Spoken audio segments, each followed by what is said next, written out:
평범한 소고기 한 덩이만 있으면 2년 이상 보존 가능한 농축 수프를 만들 수 있습니다. 이것은 1930년대 대공황 시대를 통과하며 미국 가정들이 살아남기 위해 활용했던 바로 그 방법입니다.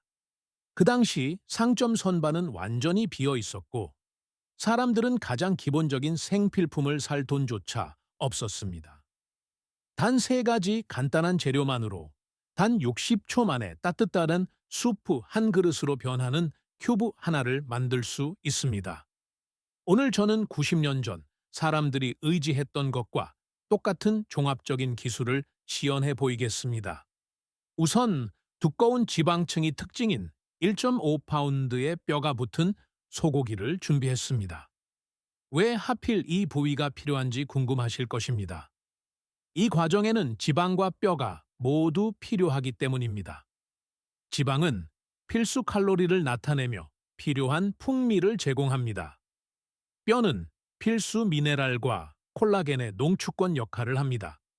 그 콜라겐은 냉동된 큐브가 밀도 있고 단단하게 유지되도록 보장하여 형태가 흐트러지지 않고 유지되게 하는 바로 그 요소입니다. 이런 상황에서 비싼 살코기 부위는 전혀 쓸모가 없습니다. 대공황을 겪은 사람들은 이 사실을 잘 알고 있었습니다. 저렴한 뼈가 붙은 고기가 실제로는 여러분이 얻을 수 있는 가장 영양가 높은 부위입니다. 먼저 불을 최대로 올리는 것부터 시작합니다. 고기의 겉면 챈 크러스트를 만드는 것이 매우 중요합니다. 이 겉면은 육즙을 안에 가두고 결과물인 육수에 깊고 진한 색을 부여합니다. 이 중요한 단계를 건너뛰면 큐브는 창백하고 밋밋해질 것입니다. 고기가 불 위에서 구워지는 동안 양파 2개와 당근 하나를 큼직하게 썰어 준비합니다. 나중에 모든 재료를 블렌더로 갈 것이기 때문에 크게 써는 것입니다. 양파는 천연 풍미 증진제 역할을 하여 수프에 깊고 풍부한 맛을 줍니다. 당근은 천연의 단맛과 선명한 색상, 그리고 식량 자원이 제한적일 때 매우 중요해지는 베타카로틴을 공급합니다. 여러분이 식품을 장기 보관해 본 적이 있는지 정말 궁금합니다. 이곳에 실제로 미래를 준비하는 분들이 얼마나 되는지 알고 싶으니 댓글로 알려주세요. 이제 고기가 먹기 좋게 갈색으로 변했습니다. 통마늘을 팬에 바로 넣습니다. 마늘은 즉시 뜨거운 버터 속으로 강렬한 향을 내뿜습니다. 이 시점에서 숟가락을 들고 위에서 고기에 기름을 끼얹는 베이스팅 바팅 작업을 시작합니다. 이렇게 하면 고기가 아래와 위에서 동시에 이거 단 한 방울의 육즙도 안에 갇혀 있게 됩니다. 고기 조리가 끝나면 팬에서 꺼내 즉시 알루미늄 호일로 2반 3분간 감쌉니다. 이 단계는 필수입니다. 현재 근육 섬유는 수축되어 있고 모든 내부 육즙은 상당한 압력을 받고 있습니다. 호일 포장은 증기 목욕 환경을 만들어 근섬유를 이완시키고 육즙이 고기 전체에 고르게 재분배되도록 합니다. 이때 팬을 닦지 않는 것이 중요합니다. 팬에는 현재 고기 육즙, 향긋한 버터, 그리고 바닥에 눌어붙은 캐러멜화된 조각들이 남아 있습니다. 그 잔여물은 순수하고 농축된 풍미 그 자체입니다. 다진 양파와 당근을 같은 팬에 바로 붓습니다.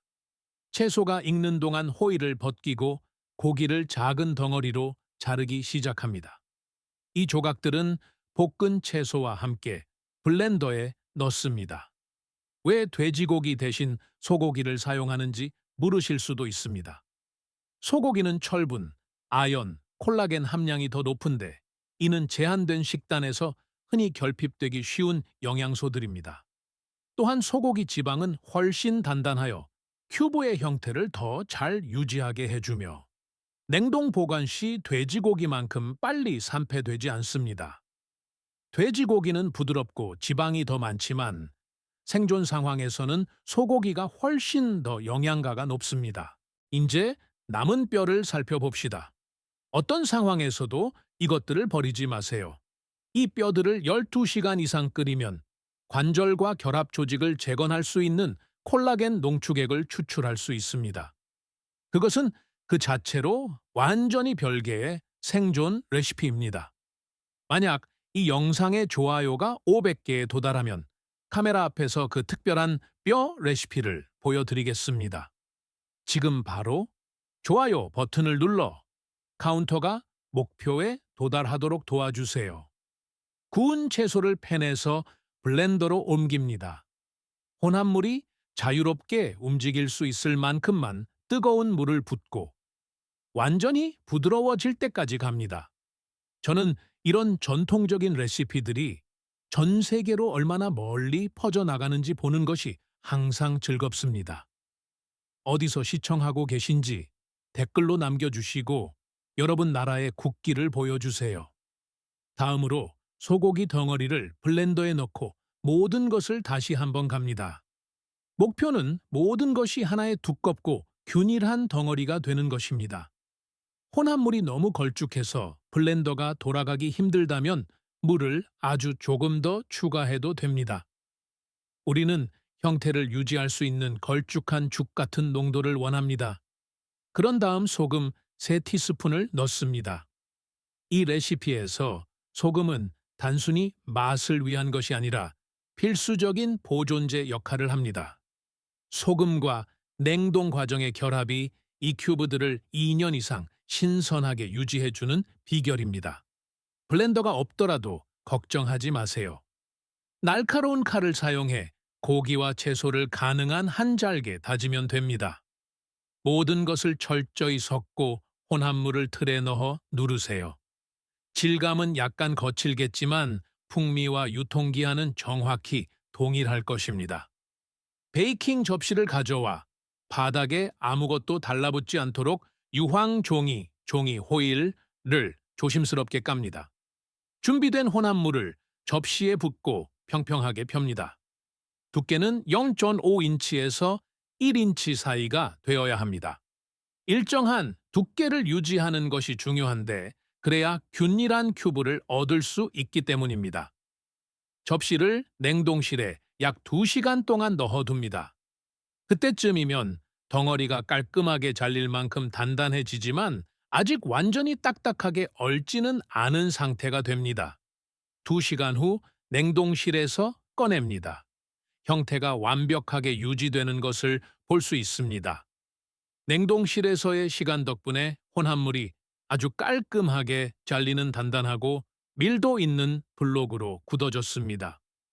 블록을 대략 2인치 곱하기 1.25인치 크기의 큐브로 자르기 시작합니다. 큐브 하나가 정확히 1인분을 나타내므로 모두 같은 크기로 맞추려 노력합니다.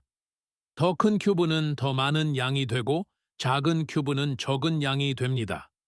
크기를 일정하게 유지하면 비축량에 몇 인분이 있는지 항상 정확히 알 수 있습니다. 이 접시 하나에서 얼마나 많은 큐브가 만들어졌는지 보세요. 20인분이 넘는 따뜻한 수프가 생겼습니다. 고기 한 덩이, 당근 하나, 양파 2개로 20번의 개별 식사가 만들어진 것입니다. 이것은 최소한의 재료로 최대한의 결과물을 얻는 이 기술의 진정한 힘을 보여줍니다. 이제 모든 개별 큐브를 호일로 감쌉니다. 이 과정을 서두르지 마세요. 호일이 냉동 화상, freezer burnter으로부터 고기를 보호하고 외부 냄새가 스며드는 것을 방지함으로 단단히 감싸야 합니다. 지금부터 6개월 후 냉동실에서 큐브를 꺼냈을 때 냉동실의 다른 음식 냄새가 아닌 신선한 소고기 향이 나야 합니다. 각 큐브에는 약 170pr, 단위 200칼로리가 포함되어 있습니다. 여기에는 소고기, 버터, 채소가 포함되어 있어 빈 칼로리가 아닌 동물성 단백질, 콜라겐, 천연 지방을 제공합니다. 이것은 엄지손가락만한 크기의 완전한 영양 농축물입니다. 이 접시 한 번의 분량으로 28개의 큐브를 얻을 수 있습니다. 단 한 번의 요리로 2년 동안 먹을 수 있게 되는 것입니다. 이제 진실의 시간입니다. 냉동실에서 큐브 하나를 꺼내 호일을 벗깁니다. 향이 벌써 기가 막힙니다. 그릇에 담고 그 위에 끓는 물을 바로 붓습니다. 결과를 보세요. 단 1분 만에 진하고 어두운 색의 향긋한 수프가 완성되었습니다. 풍부한 색감과 걸쭉한 농도를 가지고 있으며 마치 가스레인지 위에서 몇 시간 동안 끓인 듯한 냄새가 납니다. 이것은 가루도 아니고 시판되는 조미료 큐브도 아니며 화학 물질도 들어있지 않습니다. 이것은 진짜 고기와 진짜 채소를 하나의 블록으로 압축한 것입니다. 단 60초 만에 따뜻하고 든든하며 맛있는 음식이 됩니다. 이 생존과 지혜의 이야기가 여러분의 주방에 있는 간단한 재료들을 바라보는 방식을 바꾸어 놓았다면 저희 채널을 구독하고 이 영상에 좋아요를 눌러주세요. 저희는 시간이 흐르며 묻혀버린 역사와 기술들을 발굴하는 데 전념하고 있습니다. 이제 기어 트롱 투옹 라이, 여러분의 미래를 위한 씨앗을 심을 시간입니다. 저희의 다음 역사적 지식 보물 창고가 곧 열릴 예정입니다.